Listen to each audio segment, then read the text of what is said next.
You are noticed, graciously, writer. Hey everybody, this is Erica, artist manager and visionary, here with Chevy the writer at the Graciously Noticed photo shoot. We're taking a step back from all the photos and everything just to talk about what the brand means to us and most importantly, what being gracious means to us. For sure. I'm happy to be here. Do you want to introduce yourself a little bit before we dive in? I go by Chevy the writer. My collective is Tribe Source Collective. I'm a writer, an artist, a visionary. I'm here with Graciously Noticed. Shout out Johnny. You know what I'm saying? Facts. So I want to start off this interview kind of getting us rooted in what Graciously Noticed is, and the essence of it. Mm-hmm. So I want to do something where I say a word and you kind of just tell me like the first three things that pop into your head. Okay, good. Okay. So the first word is home. 6163. Okay. Okay. What about tradition? Love. And then, most importantly, graciousness and grace. To move with intent and purpose. I think that's what grace is, and graciously. Yeah, to move with purpose, you know what I'm saying? To move with intent. Yeah, so you talk about moving with grace, honoring people's humanity, kind of seeing people plainly for who they are. That's kind of my understanding of grace.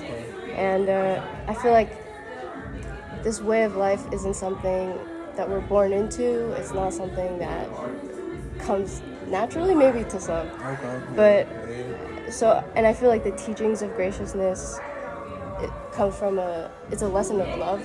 It's a lesson from the heart. So I'm wondering what kind of led you to this place of graciousness and who instilled that lesson in you? I think what led me to this place is just things that life throw at you. You know what I'm saying? And it's gotta kind of how you gotta adjust to it. You know what I'm saying? You have to move with grace to adjust to the moment. You know what I'm saying? So for every situation that I'm in, I'm grateful because I know I'm gonna learn a lesson from it. I'm gonna possibly gain a friend from it. You know what I'm saying? Family from it. So I'm always grateful to just be. You know what I'm saying? It's enough to be for me.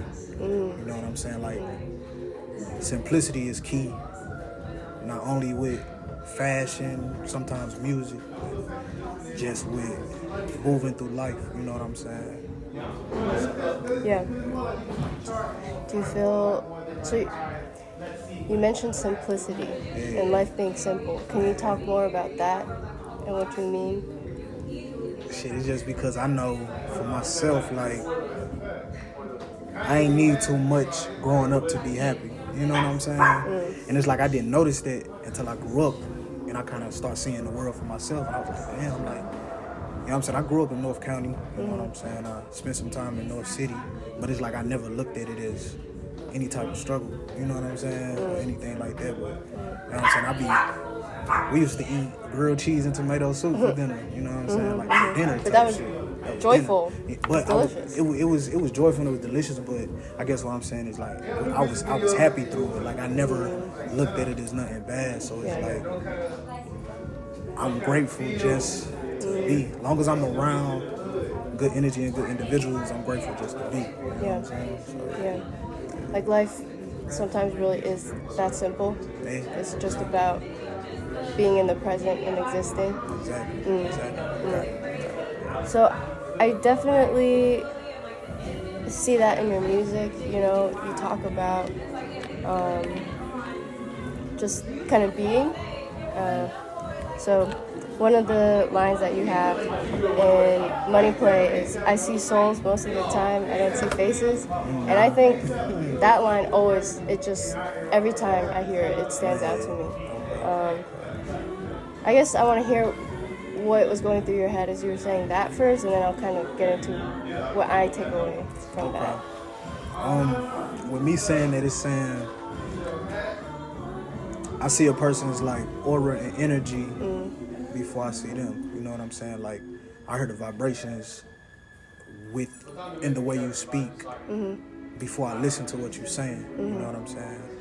You can say something to me any type of way, but I'm gonna pick up on the manner that you said it with, the vibration that you said it with. So I see past your physical before I even see you. You know what I'm saying? So, how do you think that ties into grace? it ties into grace because I'm not approaching life on a surface level. You know what I'm saying? I don't feel like I am. Sometimes I do. I'm human, you know what I'm saying? But I at least try to be in the space of like righteousness. You know what I'm saying? But we all slip, so yeah. No, I think To move righteous is to move graceful. So I think the word grace has so many meanings because grace is a way that you interact with other people, but it's also the way that you talk to yourself. And in the plight to be gracious in your life, you have to be gracious to yourself because you're gonna mess up. You're gonna have moments where like, you know, you're drawn to somebody for the wrong reason. I saw the dog. I thought the dog was coming. Yeah, I just look at things as I'm thinking. Yeah, but For sure. so I guess,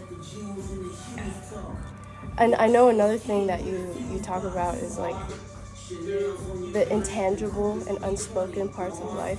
And I feel like when you say, oh, you know, you see souls, not faces, like someone's aura is intangible, it's unspoken. You don't really like talk about, oh, your aura is this color and it's rooted here and this and that. Speaking of, not to cut you off, but it's like you said intangible, and it's like that's a word that I used to use a lot like a while ago. So it's crazy that you said that, and it's like, just think about like communication. Like I can make you feel a way without like my expression is like they're the dogs right there. You know what I'm saying? They out here. They feel with the intangibles too. So it's like I can make you feel a way with my expression.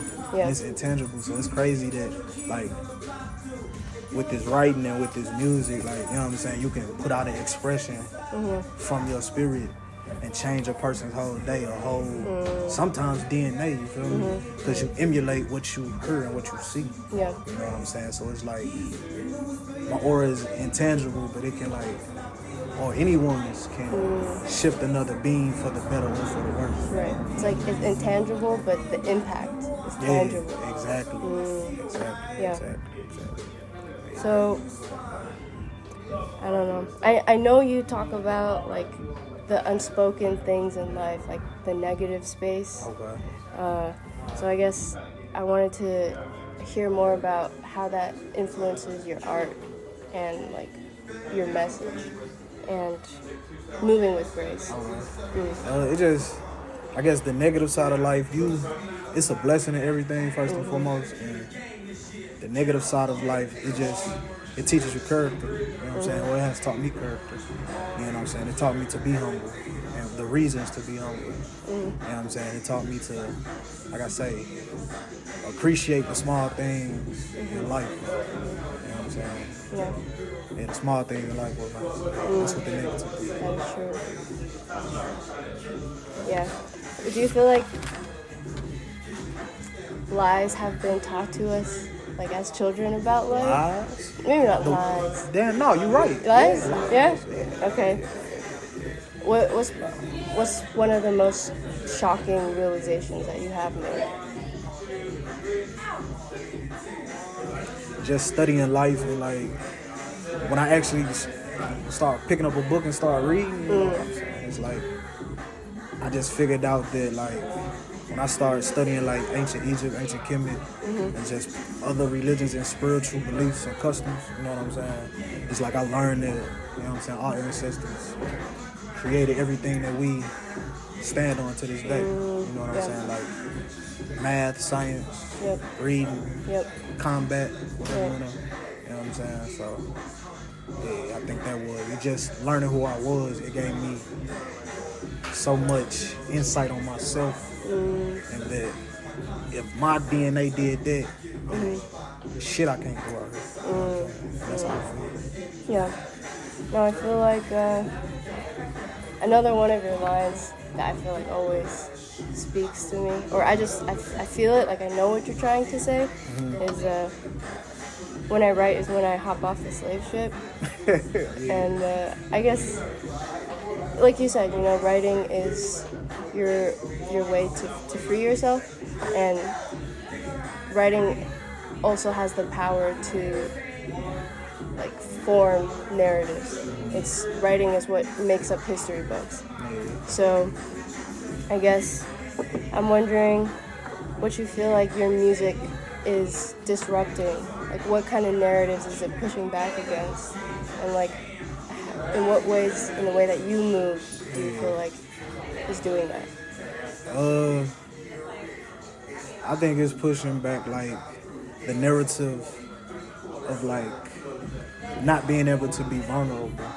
I think that's what causes a lot of like restriction in life.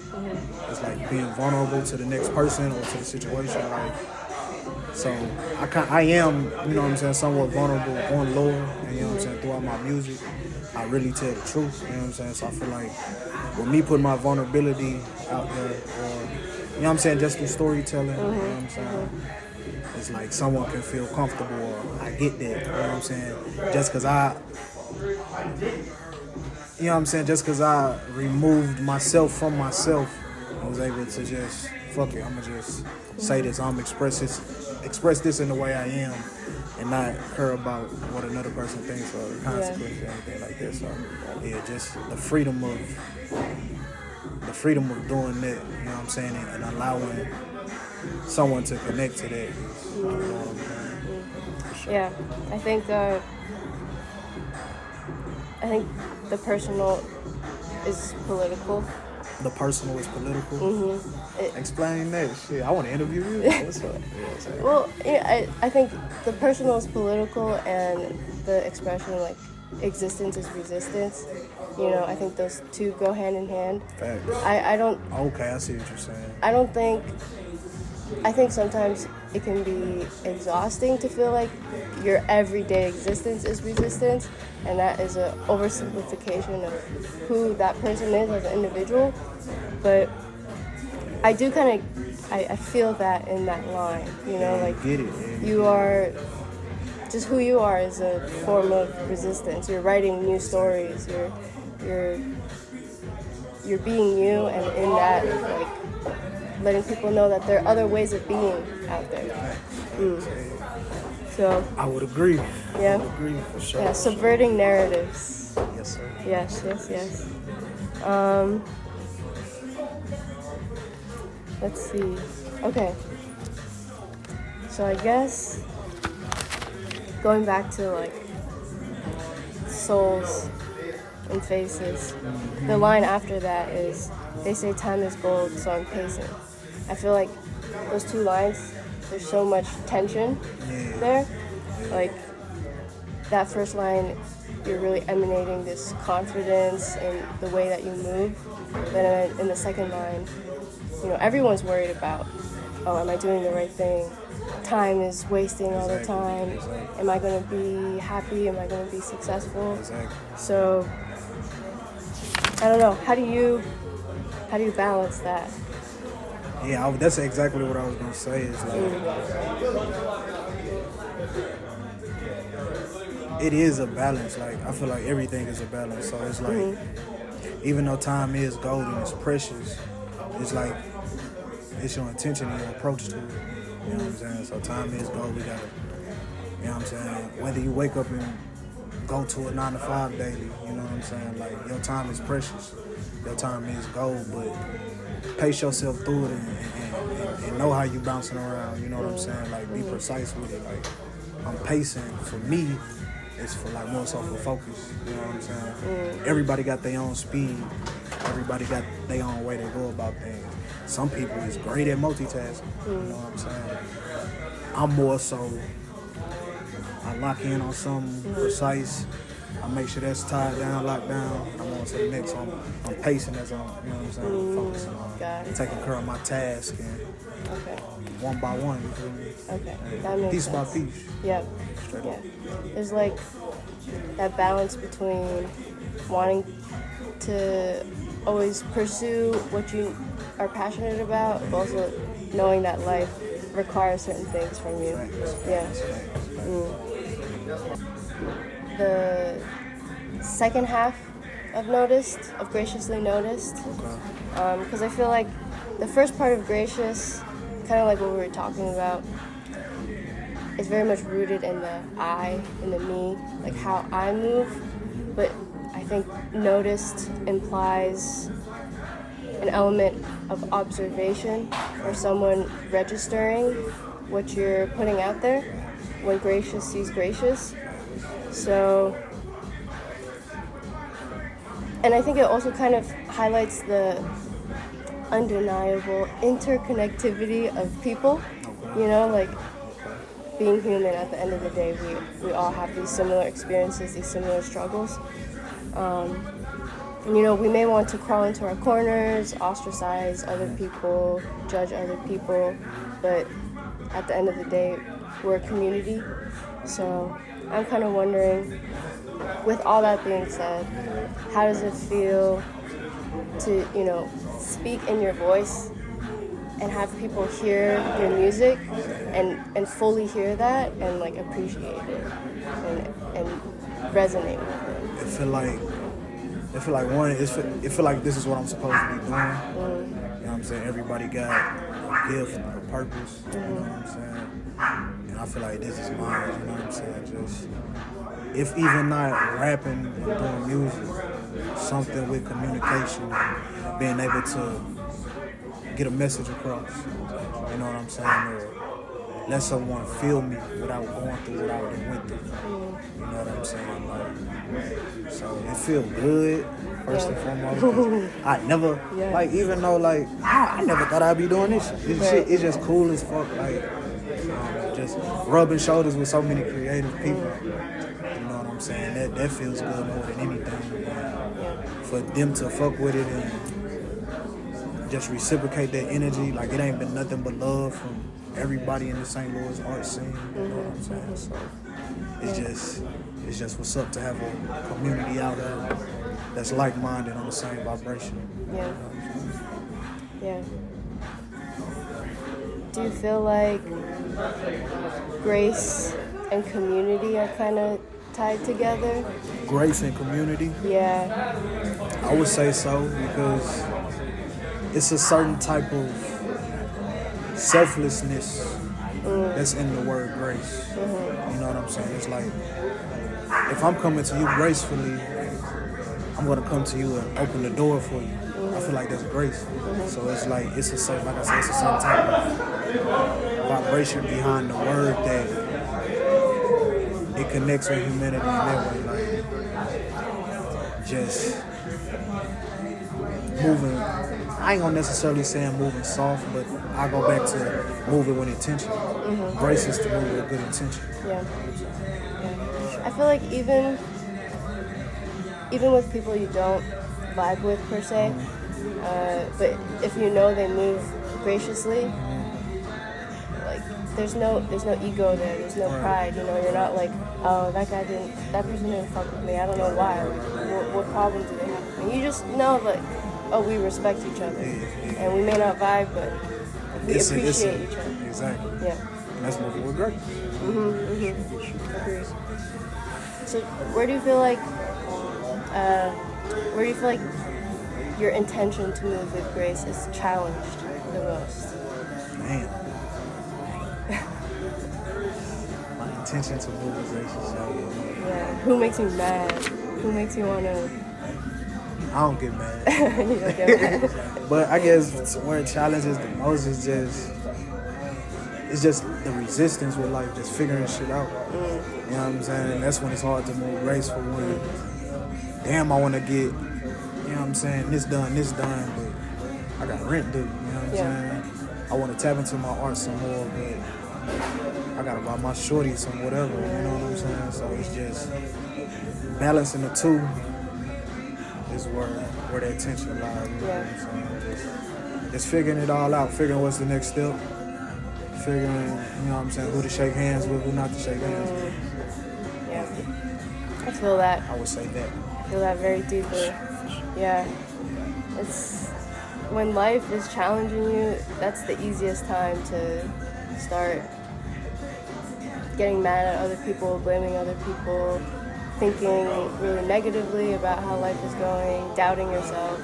So I feel that. Life is the test. So last question,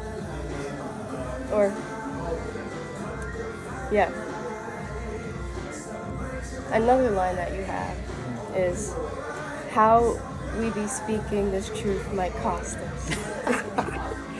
So I guess that is like the conclusion to it all. Is like, okay, you know, we move with grace, and then sometimes people see us moving with intention and they see it as an opportunity to take advantage.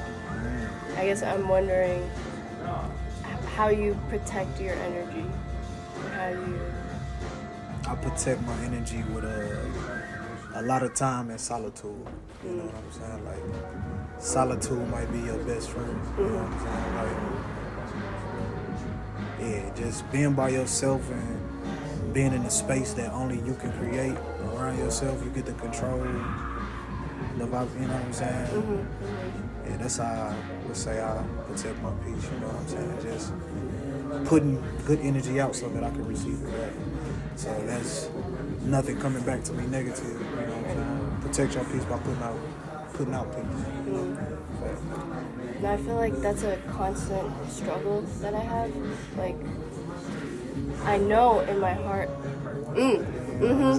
like, I know in my heart that solitude is important and I am my greatest supporter at the end of the day, but then there are moments where I forget that, and then I'm looking to other people, spending way too much time outside and not with myself. It's like up and down, up and down. You know what I do?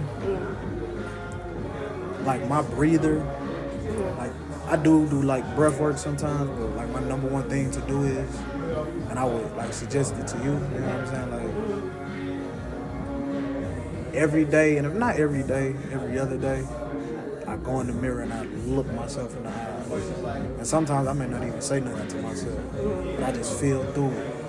And like, while I'm thinking, processing things in life, is like, just by looking myself and holding myself accountable, you know what I'm saying? Yeah.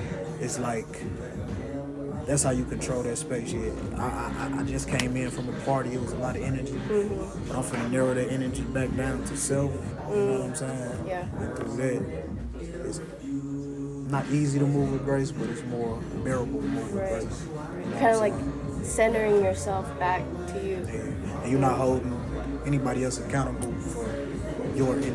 That makes sense. Because at the end of the day, it's yours. Yeah. Something I do as a Zillennial, Gen Z / millennial, I have like a private Insta, you know, like a Finsta. So what I'll do is, my followers, they're so annoyed with me, but I'll just talk to the camera. Okay. You know, I'll just talk about my day. I'll talk about something that's bothering me, and you know, my followers, they're sick of me now, so they don't engage with me. That's your reflection, yeah. But when I watch myself talking, when I watch it back, it helps me process so much, and like, exactly.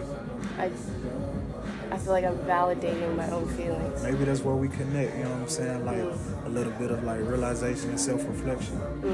Because with you saying that, it's like I use my music in the same way.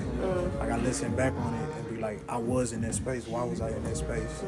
What was my solution to get out that space? Or just speaking back when I had a good time, like, damn, okay, I wasn't so fucked up back then. I made a little party dog or some shit like that, or whatever the case might be. I definitely agree with you on that. So that's what's up. That's what's up. I think it's a balance of looking to the past to understand who you are, but also being rooted in the present. Because I've definitely found myself being very stuck in this narrative that I'm telling myself.